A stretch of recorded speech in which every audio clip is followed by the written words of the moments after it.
ओम शांति। आज की तारीख है 8 अप्रैल 2022।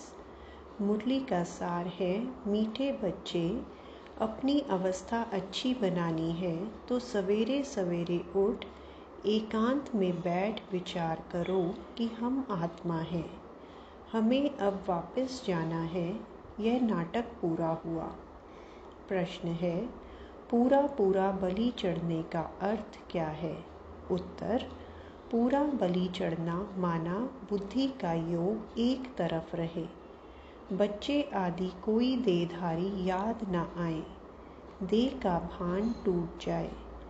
ऐसा जो पूरा बलि चढ़ते हैं उन्हें 21 जन्मों का वर्षा बाप से मिलता है। जो एक दो के नाम रूप में लट्टू होते हैं वह बाप का और अपना नाम बदनाम करते हैं।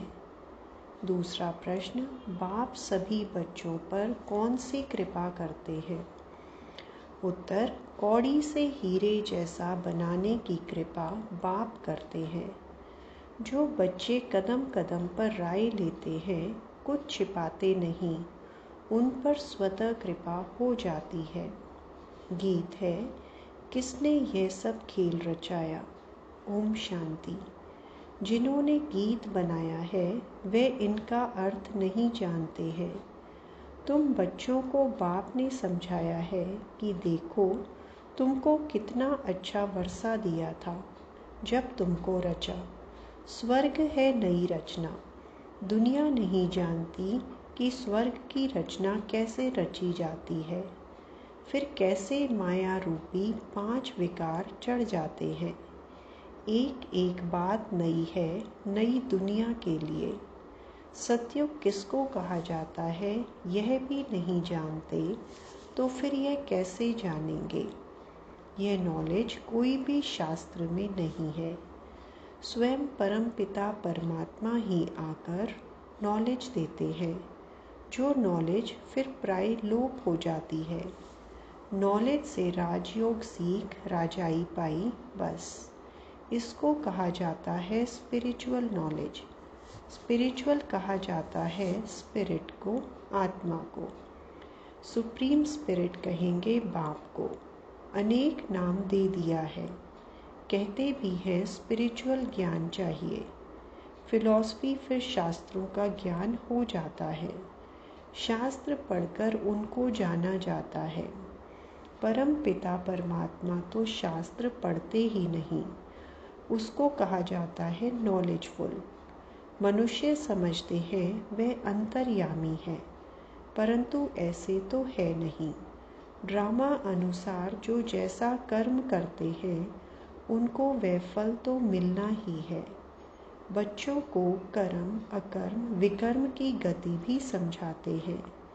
कर्म अकर्म कब होता है, फिर कर्म विकर्म कैसे बनते हैं। स्वर्ग में कोई बुरा काम होता नहीं जो विकर्म बने, क्योंकि वहाँ रावण राज्य ही नहीं, इसलिए कर्म अकर्म बन जाते हैं। लेप चेप तब लगता है जब विकर्म करते हैं। पाप कराने वाला है रावण। अब तुम बच्चों को बाप समझाते हैं। मनुष्य तो यह नहीं जानते कि सतयुग में विकार बिगर कैसे बच्चे पैदा होते हैं। बहुत लोग कहते हैं विकार होते ज़रूर हैं, परंतु इतने नहीं। जैसे यहाँ भी सन्यासी गुरु लोग समझाते हैं, वर्ष में व मास में एक बार विकार में जाओ, परंतु बाप तो फट से कहते हैं बच्चे, काम महाशत्रु है, उन पर पूरी जीत पानी है। संपूर्ण निर्विकारी बनना है। वहाँ रावण ही नहीं तो विकार कहाँ से आया। सिख लोग भी गाते हैं मूत पलीती कपड़ धोए, तो सब मूत पलीती हैं। यह किसकी निंदा नहीं करते हैं। जो जैसा होगा उनको ऐसा ज़रूर कहेंगे। चोर को चोर कहेंगे। ग्रंथ में भी बहुत समझानी लिखी हुई है। गुरु नानक ने परम पिता परमात्मा की महिमा की है। कहते हैं जप साहिब सुखमनी। बाप कहते हैं मुझे याद करो। जिसको आधा कल्प याद किया वह चीज़ अगर मिल जाए तो कितनी खुशी होनी चाहिए। परंतु खुशी भी उनको होती है जो घड़ी घड़ी अपने को आत्मा समझते हैं। आत्मा समझने से बाप के साथ लव रहेगा। आत्मा को इस समय पता ही नहीं है कि हमारा बाप कौन है। बाप का बन बाप के ऑक्यूपेशन को न जाना तो उनको बुद्धू कहेंगे। प्रहलाद की कथा सुनाते हैं, बदला लेने के लिए थंब से निकला, परंतु परमात्मा है कहाँ, एड्रेस का पता भी नहीं। अभी तुम बच्चे जानते हो, तुम हो ब्रह्मा कुमार कुमारियाँ। प्रजापिता ब्रह्मा का भी नाम पाला है। स्त्री तो है नहीं जो उनसे बच्चे पैदा करें, ज़रूर मुख वंशावली होंगे। तुम भी यह समझा सकते हो। हम हैं ब्रह्मा कुमार कुमारी, प्रजापिता ब्रह्मा का नाम सुना है। तो परम पिता परमात्मा ब्रह्मा द्वारा रचना रचते हैं। पहले पहले ब्रह्मा को रचा, फिर ब्रह्मा द्वारा रचना रची। बाप समझाते हैं, देखो मेरी कितनी मुख वंशावली है। सबको वर्षा तो शिव बाबा से ही मिलता है। जिसको एडॉप्ट किया है वह तो ज़रूर गरीब होंगे। पहले ब्रह्मा को एडॉप्ट किया, ब्रह्मा द्वारा फिर मुख वंशावली बने। वह कुख वंशावली ब्राह्मण जिस्मानी यात्रा कराते हैं। यह ब्रह्मा मुख वंशावली रूहानी यात्रा कराते हैं। इस रूहानी यात्रा का किसको पता नहीं है।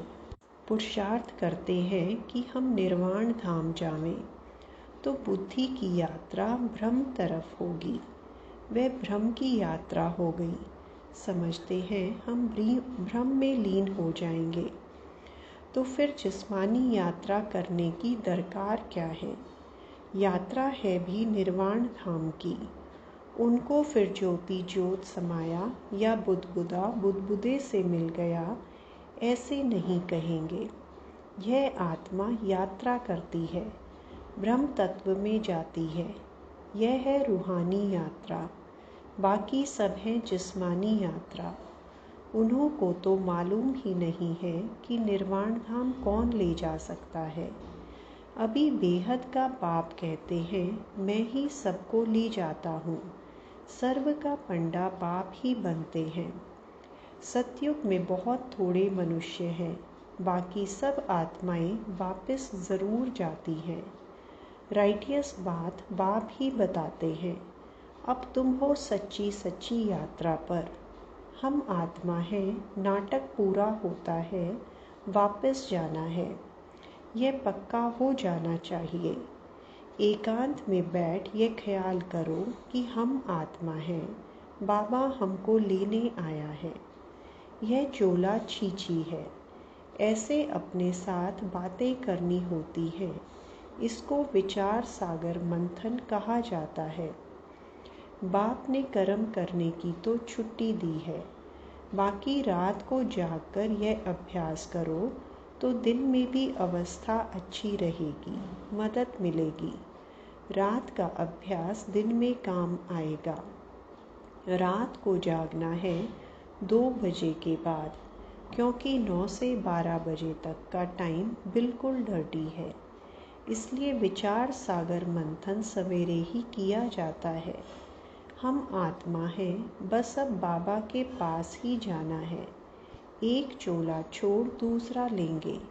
यह है अपने साथ बातें करने का ढंग।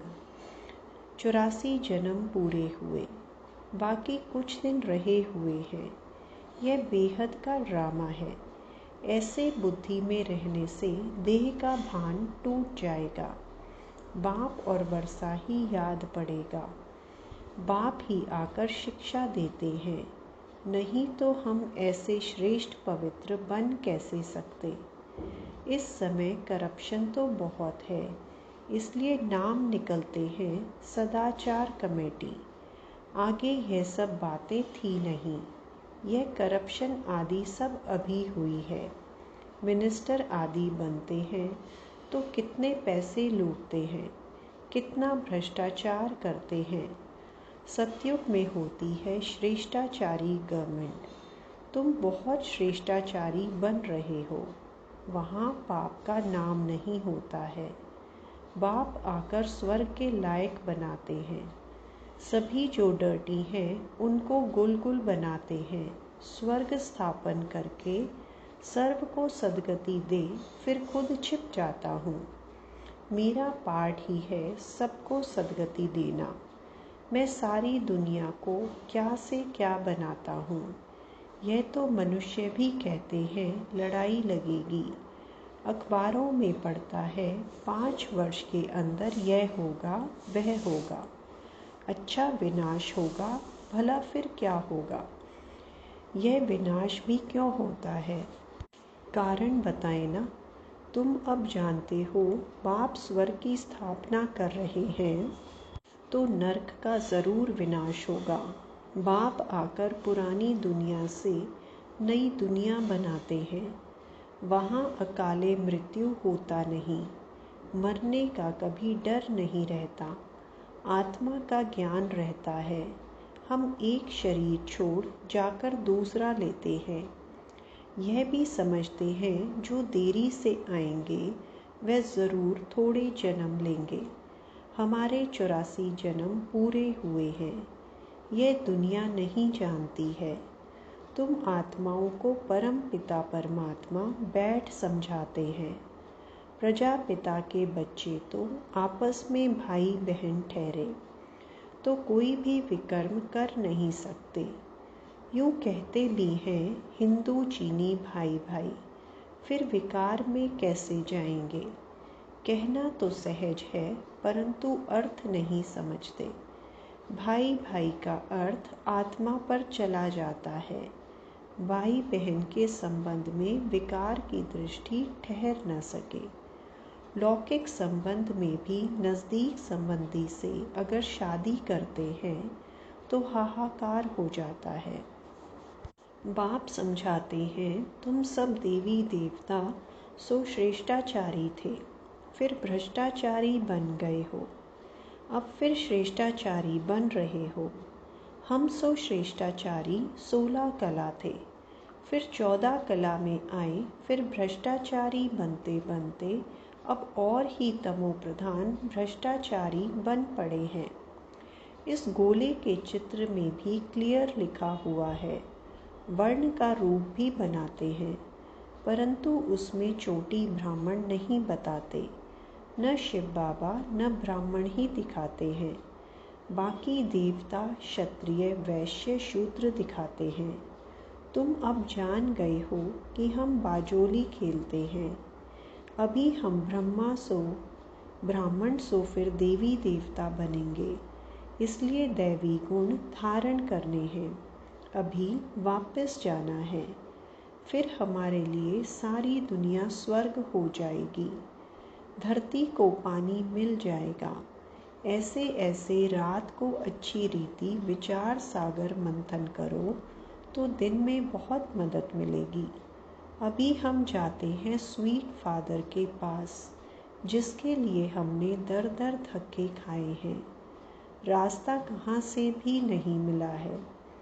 अभी तुम पुरुषार्थ कर रहे हो वर्षा पाने का, परंतु माया भी बड़ी प्रबल है, बहुत धोखा देती है।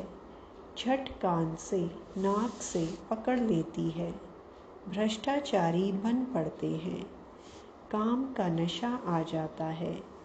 किसके नाम रूप के पीछे लट्टू हो जाते हैं, जैसे आशिक माशूक। बहुत धोखा खाते हैं। लोभी भी एकदम नाम बदनाम कर देते हैं। यह सब कुछ होता ही रहता है। बाप समझाते हैं बच्चे योग में रहना है। अच्छे जो योगी होते हैं वे 4-5 दिन भोजन न भी खावें तो भी उनको परवाह नहीं रहती है। बहुत खुशी में रहते हैं। अवस्था ऐसी रहनी चाहिए। देखना है मेरे में किसी चीज़ का लोभ तो नहीं है। एम रखनी चाहिए कि हम फुल पास होकर दिखावें। कल्प कल्पांतर की बाजी है। अपनी जांच करनी है, हम लक्ष्मी नारायण को वरने अथवा राजाई लेने के लायक बना हूँ। अगर कोई खामियां हैं तो वह निकालनी पड़े, खामियां छिपी नहीं रह सकती। अब तुम्हारा कनेक्शन है शिव बाबा से। किसको दृष्टि देंगे उठाने के लिए? बाप बहुत मदद करते हैं। ब्रह्मा कुमारियाँ कहती हैं यह हमने किया, हमने ऐसी अच्छी मुरली चलाई। यह अहंकार अवस्था को गिरा देता है। जो अच्छे अच्छे बच्चे हैं वह समझते हैं बाबा की मदद मिलती है। कईयों में तो माया प्रवेश होने से गिर पड़ते हैं। इसमें पूरा आत्म अभिमानी बनना चाहिए। देह में दृष्टि नहीं जानी चाहिए। बाबा शिक्षा देते रहते हैं, सुधरते जाओ। माया का धोखा मत खाओ, नहीं तो पद गवा देंगे। उस पति को तो तुम कितना याद करती हो, और यह पतियों का पति जो तुम्हें अमृत पिलाते, कौड़ी से हीरा बनाते हैं, उनको याद नहीं करते। ऐसे बाप को तो कितना याद करना चाहिए। श्रीमत पर पुरुषार्थ किया जाता है। कोई भी बात हो तो पूछना चाहिए, बाबा मेरे में क्या अवगुण है? देह का भान तोड़ना है। जो पूरा बलि चढ़ते हैं उनको 21 जन्मों का वर्षा मिलता है। पूरा बलि चढ़ने का मतलब है उसकी तरफ बुद्धि रहे। यह बच्चे आदि जो भी कुछ हैं उनसे भी बुद्धि हट जानी चाहिए। बाबा कहते हैं उसके बदले में तुमको वहाँ सब कुछ नया मिलेगा। कहते हैं भगवान की कृपा से बच्चा मिला। अब भगवान खुद कहते हैं वह कृपा तो अल्पकाल की है, अब तो तुम्हारे पर बहुत कृपा करेंगे। तुमको कौड़ी से हीरे जैसा बना देंगे। गृहस्थ व्यवहार में रहते ये सब कुछ बाप को समझो, ये सब कुछ बाप का समझो। कदम कदम पर राय लेते रहो, बाप ही राय देंगे। कोई उल्टा काम नहीं करने देंगे, विकारी को नहीं देने देंगे। अविनाशी सर्जन से कुछ भी छिपाना नहीं है, कदम कदम पर पूछना है। बहुत बच्चे पूछते भी हैं, लिखते भी हैं, बाबा यह विकार सताते हैं। कोई तो काला मुंह करके भी बताते नहीं, छिपाते रहेंगे तो और ही काले होते जाएंगे। अच्छा, मीठे मीठे सिकिलदे बच्चों प्रति माता पिता बाप दादा का याद प्यार और गुड मॉर्निंग। रूहानी बाप की रूहानी बच्चों को नमस्ते। रूहानी बच्चों की रूहानी बाप दादा को याद प्यार, गुड मॉर्निंग और नमस्ते। धारणा के लिए मुख्य सार। पहला, फुल पास होने के लिए जो भी खामियां हैं, विकारों का अंश है, उसे समाप्त कर देना है। किसी भी बात का अहंकार नहीं रखना है। दूसरा, दृष्टि बहुत पवित्र शुद्ध बनानी है। कभी भी किसी देहधारी के पीछे लटकना नहीं, पूरा आत्म अभिमानी बनना है। वरदान, साइलेंस की शक्ति से बुराई को अच्छाई में बदलने वाले शुभ भावना संपन्न भव। जैसे साइंस के साधन से खराब माल को भी परिवर्तन कर अच्छी चीज़ बना देते हैं, ऐसे आप साइलेंस की शक्ति से बुरी बात व बुरे संबंध को बुराई से अच्छाई में परिवर्तन कर दो। ऐसे शुभ भावना संपन्न बन जाओ जो आपके श्रेष्ठ संकल्प से अन्य आत्माएं भी बुराई को बदल अच्छाई धारण कर लें। नॉलेजफुल के हिसाब से राइट रॉन्ग को जानना अलग बात है, लेकिन स्वयं में बुराई को बुराई के रूप में धारण करना गलत है। इसलिए बुराई को देखते जानते भी उसे अच्छाई में बदल दो। स्लोगन, सहनशीलता का गुण धारण करो तो कठोर संस्कार भी शीतल हो जाएंगे। अच्छा, ओम शांति।